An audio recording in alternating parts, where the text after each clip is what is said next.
இறையேசுவில் எனக்கு பிரியமான சகோதர சகோதரிகளே, இன்று மே மாதத்தின் முதல் நாள் தொழிலாளரான புனித யோசேப்பு நினைவு நாளை கொண்டாடுகிறோம். இந்த நாள் உங்களுக்கு இனி நாளாக அமைய வாழ்த்துகிறேன், ஜெபிக்கின்றேன். இன்றைய இறைவார்த்தை சிந்தனைகளுக்கு நாம் கவனமுடன் செவிகொடுப்போம். தொடக்க நூலிலிருந்து வாசகம். அதிகாரம் 1. இறைவார்த்தைகள் 26 மற்றும் அதிகாரம் 2, 3 முடிய. அப்பொழுது கடவுள் மானிடரை தம் உருவிலும் நம் சாயலிலும் உண்டாக்குவோம். அவர்கள் கடல் மீன்களையும் வானத்து பறவைகளையும் கால்நடைகளையும் மண்ணுலகு முழுவதையும் நிலத்தில் ஊர்வன யாவற்றையும் ஆளட்டும் என்றார். கடவுள் தம் உருவில் மானிடரை படைத்தார். கடவுளின் உருவிலேயே அவர்களை படைத்தார். ஆணும் பெண்ணுமாக அவர்களை படைத்தார். கடவுள் அவர்களுக்கு ஆசி வழங்கி, பலுகி பெருகி மண்ணுலகை நிரப்புங்கள், அதை உங்கள் ஆற்றலுக்கு உட்படுத்துங்கள். கடல் மீன்கள், வானத்து பறவைகள், நிலத்தில் ஊர்ந்து உயிர் வாழ்வன அனைத்தையும் ஆளுங்கள் என்றார். அப்பொழுது கடவுள் மண்ணுலகெங்கும் உள்ள விதை தரும் செடிகள், பழமரங்கள் அனைத்தையும் உங்களுக்கு நான் கொடுத்துள்ளேன். இவை உங்களுக்கு உணவாகட்டும். எல்லா காட்டு விலங்குகள், வானத்து பறவைகள், நிலத்தில் ஊர்வன ஆகிய அனைத்து உயிரினங்களுக்கும் பசுமையான செடிகள் அனைத்தையும் நான் உணவாக தந்துள்ளேன் என்றார். அது அவ்வாறே ஆயிற்று. கடவுள் தாம் உருவாக்கிய அனைத்தையும் நோக்கினார். அவை மிகவும் நன்றாயிருந்தன. மாலையும் காலையும் நிறைவுற்று 6ஆம் நாள் முடிந்தது. கடவுள் 7ஆம் நாளுக்கு ஆசி வழங்கி அதை புனிதப்படுத்தினார். ஏனெனில் கடவுள் தாம் செய்த படைப்பு வேலைகள் அனைத்தையும் நிறைவு பெற செய்து அந்நாளில்தான் ஓய்ந்திருந்தார். ஆண்டவரின் அருள்வாக்கு. இறைவனுக்கு நன்றி. பதிலுரை பாடல் பல்லவி. ஆண்டவரே, நாங்கள் செய்பவற்றில் வெற்றி அருளும். மலைகள் தோன்றும் முன்பே, நிலத்தையும் உலகையும் நேர் உருவாக்கும் முன்பே, ஊழி காலமாய் உள்ள இறைவன் நீரே. பல்லவி. ஆண்டவரே, நாங்கள் செய்பவற்றில் வெற்றி அருளும். மனிதரை புழுதிக்கு திரும்பிட செய்கின்றீர். மானிடரே, மீண்டும் புழுதியாகுங்கள் என்கிறீர். ஏனெனில் 1000 ஆண்டுகள் உம் பார்வையில் கடந்து போன நேற்றைய நாள் போலவும் இரவின் ஒரு சாமம் போலவும் உள்ளன. பல்லவி. ஆண்டவரே, நாங்கள் செய்பவற்றில் வெற்றி அருளும். எங்கள் வாழ்நாள்களை கணிக்க எங்களுக்கு கற்பியும். அப்பொழுது ஞானமிகு உள்ளத்தை பெற்றிடுவோம். ஆண்டவரே, திரும்பி வாரும். எத்துணை காலம் இந்நிலை? உம் ஊழியருக்கு இரக்கம் காட்டும். பல்லவி. ஆண்டவரே, நாங்கள் செய்பவற்றில் வெற்றி அருளும். காலைதோறும் உம் பேரன்பால் எங்களுக்கு நிறைவளியும். அப்பொழுது வாழ்நாள் எல்லாம் நாங்கள் களி கூர்ந்து மகிழ்வோம். உம் அடியார் மீது உம் செயலும் அவர் தம் மைந்தர் மீது உமது மாட்சியும் விளங்க செய்யும். பல்லவி. ஆண்டவரே, நாங்கள் செய்பவற்றில் வெற்றி அருளும். அல்லேலூயா, அல்லேலூயா. ஆண்டவர் போற்றி போற்றி. நாளும் நம்மை அவர் தாங்கிக் கொள்கின்றார். இறைவனே நம் மீட்பு. அல்லேலூயா. ஆண்டவரே, நற்செய்தியை தகுந்த விதத்தில் எடுத்து சொல்ல என் உள்ளத்தையும் உதட்டையும் தூய்மையாக்கும். ஆண்டவர்களோடு இருப்பாராக, உம் ஆன்மாவோடும் இருப்பாராக. தூய மத்தேயு எழுதிய பரிசுத்த நற்செய்தியிலிருந்து வாசகம். ஆண்டவரே, மாட்சி உமக்கே. மத்தேயு நற்செய்தி அதிகாரம் 13, இறை வார்த்தைகள் 54 58 முடிய. அக்காலத்தில் இயேசு தமது சொந்த ஊருக்கு வந்து அங்குள்ள தொழுகை கூடத்தில் அவர்களுக்கு கற்பித்தார். அதை கேட்டவர்கள் வியப்பில் ஆழ்ந்தார்கள். அவர்கள், எங்கிருந்து இந்த ஞானம் இவருக்கு வந்தது? எப்படி இந்த வல்ல செயல்களை செய்கிறார்? இவர் தச்சருடைய மகன் அல்லவா? இவருடைய தாய் மரியா என்பவர்தானே?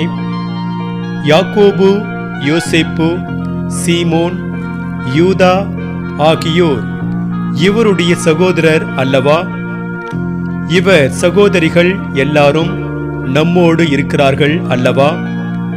பின் இவருக்கு இவையெல்லாம் எங்கிருந்து வந்தன என்றார்கள். இவ்வாறு அவரை ஏற்றுக்கொள்ள அவர்கள் தயங்கினார்கள். இயேசு அவர்களிடம், தம் சொந்த ஊரிலும் வீட்டிலும் தவிர மற்றெங்கும் இறைவாக்கினர் மதிப்பு பெறுவர் என்றார். அவர்களுக்கு நம்பிக்கை இல்லாததால் அவர் அங்கு பல வல்ல செயல்களை செய்யவில்லை. ஆண்டவரின் அருள்வாக்கு. கிறிஸ்துவே உமக்கு புகழ். நற்செய்தி வாக்கினால் என்னுடைய பாவங்கள் அகல்வதாக. ஆமென். தொழிலாளர்களுக்கு முன்மாதிரி. இயேசுவில் எனக்கு பிரியமான சகோதர சகோதரிகளே, யோசேப்பு அளவுக்கு மரியாவையும் இயேசுவையும் யாரும் அன்பு செய்திருக்க முடியாது. யோசேப்பு மரியாவையும் இயேசுவையும் மிகவும் அன்பு செய்தார். அதே அளவுக்கு அவர் தன்னோடு இருந்த வறியவர்களையும் ஏழைகளையும் அன்பு செய்தார். அதனாலேயே அவர் நேர்மையாளர் என அழைக்கப்படுகின்றார். யோசேப்பின் அன்பு மேம்போக்காக இல்லை, மாறாக அது ஆழமானதாக இருந்தது. இன்னும் சொல்லப்போனால் அது செயலில் வெளிப்பட்டது என்று முதல் யோவான் புத்தகத்தில் 3ஆம் அதிகாரம் 18ஆம் வசனத்தில் பார்க்கிறோம். அவரது அன்பு செயலில் வெளிப்பட்டது என்பதை அவர் தன்னுடைய குடும்பத்திற்காக உழைத்ததன் மூலம் தெரிந்து கொள்ளலாம். யோசேப்பு தன்னுடைய குடும்பத்தோடு எகிப்தில் இருந்தபோதும் நாசரேத்தில் இருந்தபோதும் அயராது உழைத்து அவர்களின் தேவையை பூர்த்தி செய்தார். இவ்வாறு அவர் தான் செய்வது சாதாரண தச்சு தொழில்தானே என எண்ணாமல் அதை மிகவும் உயர்வாக மதித்து அதன் மூலம் குடும்பத்தை பாதுகாத்து வந்தார். இன்று ஒரு சிலர் இருக்கிறார்கள், இருக்கின்ற வேளையில் சாமி கும்பிட எங்கே நேரம் இருக்கிறது என்று ஆதங்கப்படுவதுண்டு. குடும்பத்திற்காக உழைப்பதும் வேலை பார்ப்பதுதான் தேவைதான். அதற்காக படைத்தவரை மறந்துவிடக்கூடாது. யோசேப்பு தன்னுடைய குடும்பத்திற்காக உழைத்த அதே நேரத்தில் தன்னுடைய இதயத்தை மேலே எழுப்ப தவறவில்லை. கடவுளின் குரல் கேட்கவும் அதன்படி வாழ்வதற்கும் அவர் மறுக்கவே இல்லை.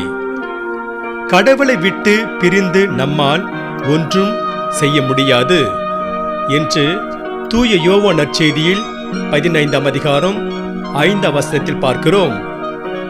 யோசேப்பு இதை நன்கு உணர்ந்திருந்தார்.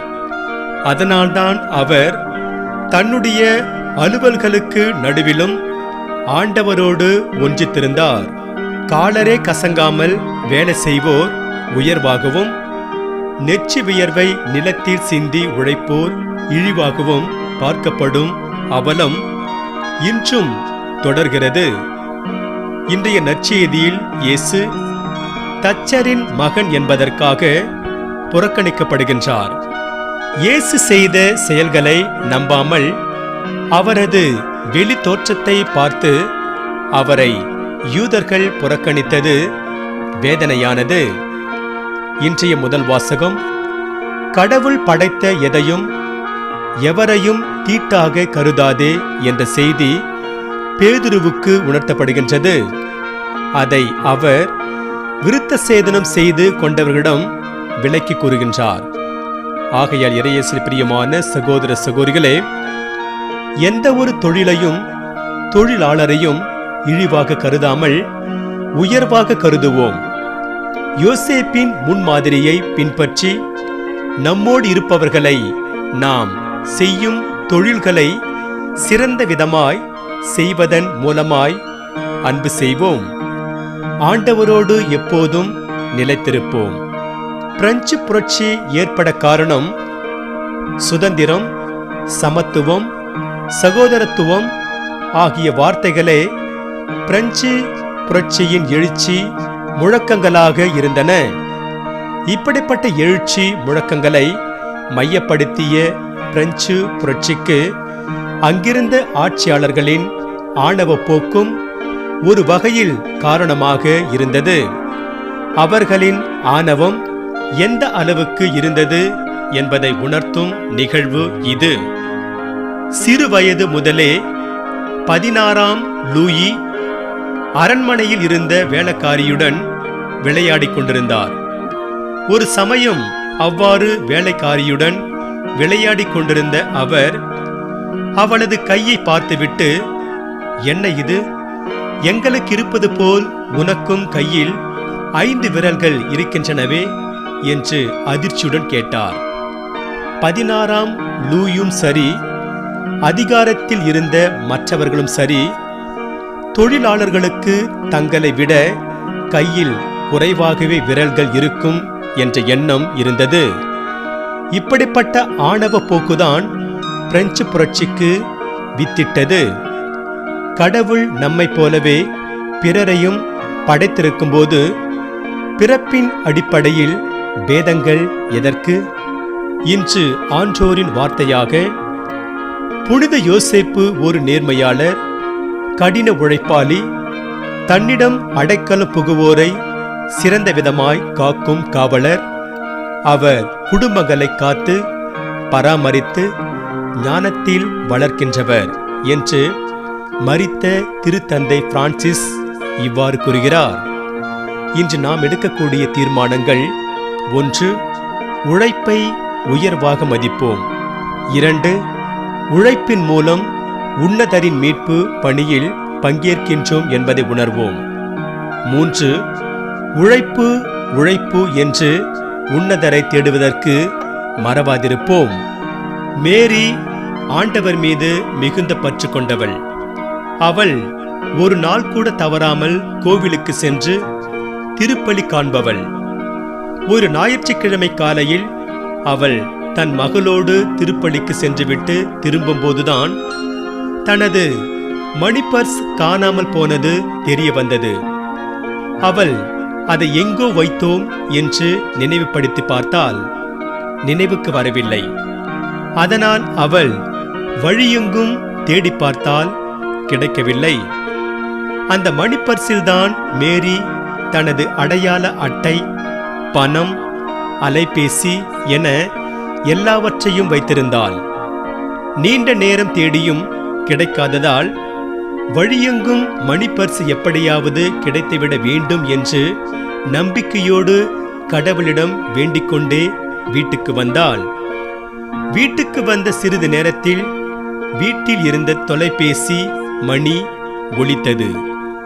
அவள் அதை எடுத்து காதில் வைத்தபோது மறுமுனையில் இருந்த யாரோ ஒருவர், உங்களுடைய மணிபர்ஸ் என்னிடம்தான் இருக்கின்றது, கீழே கிடந்தது என்று என் மகள் எடுத்துக்கொண்டு வந்தாள், வந்து வாங்கிக் கொள்ளுங்கள் என்று குறிப்பிட்ட இடத்தில் சொன்னார். மேரிக்கு மகிழ்ச்சி தாங்க முடியவில்லை. உடனே அவள் கடவுளை போற்றி புகழ்ந்து கொண்ட அந்த மனிதர் சொன்ன இடத்திற்கு சென்று தனது மணிப்பர்ஸை வாங்கிக் கொண்டு வந்தாள். இதில் வியப்பு என்னவென்றால், மணிப்பர்ஸில் இருந்த யாவும் அப்படியே இருந்தது என்பதுதான்.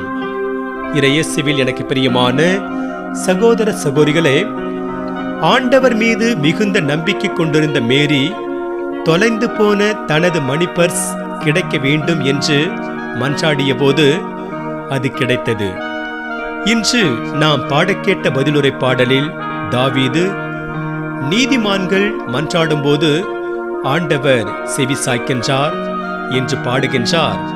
அதை பற்றி நாம் சிந்தித்து பார்ப்போம். உரியாவின் மனைவி பத்செபாவோடு பாவம் செய்ததை தவிர்த்து தாவீதின் வாழ்க்கையை பார்த்தோமெனில் அவரது வாழ்க்கை ஒரு நீதிமானின் வாழ்க்கையை போன்றுதான் இருந்தது. இன்னும் சொல்ல போனால் தாவீது ஆண்டவரின் நெஞ்சத்திற்கு மிக நெருக்கமாக இருந்தார். அதனால் ஆண்டவர் தாவீது சென்ற இடங்களில் எல்லாம் அவருக்கு வெற்றியை அளித்தார். இன்று நாம் பதிலுரை பாடலாக பாடக்கேட்ட திருப்பாடல் 34 சவுலிடமிருந்தும் காத்து மன்னர் ஆக்சிமிடமிருந்தும் ஆண்டவர் தன்னை காத்ததற்காக தாவீது பாடுகின்ற புகழ் பாடல் ஆகும். இப்பாடலில் தாவீது, நீதிமான்கள் மன்றாடும்போது ஆண்டவர் செவி சாய்க்கின்றார் என்கிறார். தாவீதின் வாயிலிருந்து வரும் இந்த வார்த்தைகள் அவரது அனுபவத்திலிருந்து வந்த வார்த்தைகள் என்று சொல்லலாம். எனவே தாவீதின் வேண்டுதலை கேட்டு அவரை ஆபத்திலிருந்து காத்த கடவுள் நம்மையும் காப்பார் என்ற நம்பிக்கையில் அவரிடம் நம்பிக்கையோடு மன்றாடுவோம். இன்று நமக்கு கொடுக்கப்படுகிற இறை சிந்தனையாக, நமது மன்றாட்டை கேட்கும் ஆண்டவரிடம் நம்பிக்கையோடு இருப்போம். கடவுள் தம் அடியார்கள் எழுப்பும் மன்றாட்டிற்கு செவி சாய்க்கின்றார். அவர்களை அவர் எல்லா விதமான ஆபத்துகளிலிருந்தும் விடுவிக்கின்றார். கடவுள் முன்பு நாம் நேர்மையாளர்களாய் குற்றமற்றவர்களாய் வாழ கற்றுக்கொள்வோம். இன்று நமக்கு கொடுக்கப்படுகிற இறை வார்த்தையாக, மாசற்ற வழியே நடப்பதில் நான் கருத்தாயிருக்கிறேன் என்று திருப்பாடல் 101 அதிகாரம் 2வது வசனத்தில் திருப்பாடல் ஆசிரியர் கூறுகிறார். ஆகவே இறையேசில் பிரியமான சகோதர சகோதரிகளே, நாம் மாசற்ற வழியில் நேரிய வழியில் நடந்து இறையருளை நிறைவாக பெறுவோம். இறைவன் உங்கள் அனைவரையும் நிறைவாக ஆசீர்வதிப்பாராக. ஆமென்.